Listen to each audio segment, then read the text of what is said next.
And of course, my personal favorite ability, Shockwave. This ability works wonders when you're AoE tanking or when you're already AoE tanking and you need a small window for the healer to top you off.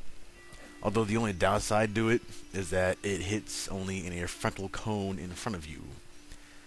However, I found a small, semi-helpful way to able to maximize the targets you hit.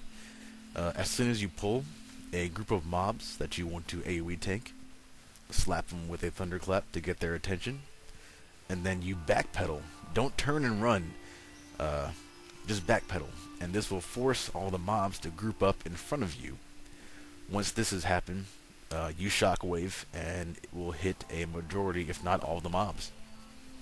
So that's a little helpful tip to AoE tank. It helps me a lot, especially in heroics. Now on to looking at the three types of avoidance: dodge, parry, and blocking.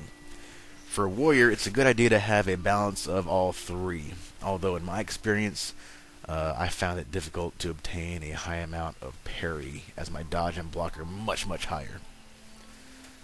Blocking is going to be a very useful tool while tanking as a warrior. Not only does it reduce the damage of an oncoming attack, like I said before, it increases your shield slam damage and your damage shield, which will increase your TPS, your threat per second.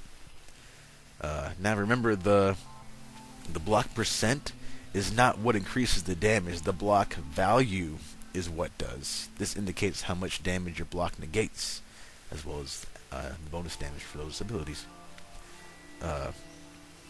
Another additional tip for boss fights: to gain a large amount of threat right at the beginning of the fight, I usually pop up shield block and any other trinkets or equipment that increases block value right in the beginning, and then spamming shield slam and praying for some sword and board procs, and just shield slam the boss right in the face constantly, and you'll get a good lead and threat right away, so nobody will pull off of you in the beginning.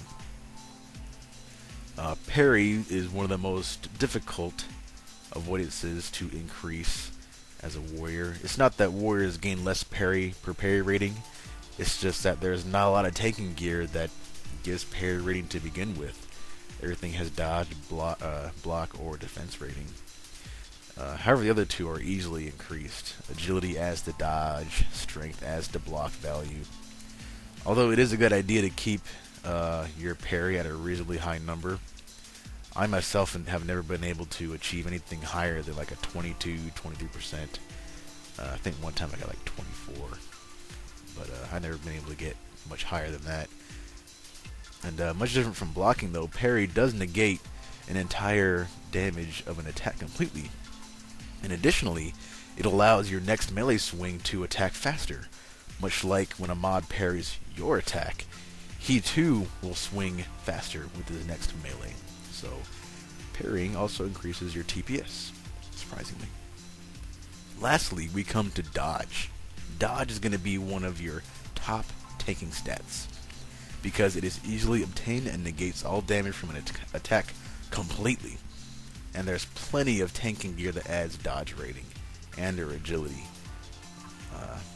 So dodge is good. Just remember to not go crazy with one avoidance, making it greatly outdo the others. Make sure you have a balance of all three. That's going to be it for this video. I'll probably end up remaking it, so just send me some questions or anything in comments, and I will gladly answer them, either through making a remake of this video, or I'll answer you personally. So don't hesitate to ask. Thanks a lot, guys. I hope this helps. I'll see y'all in game soon, I hope. Catch you later.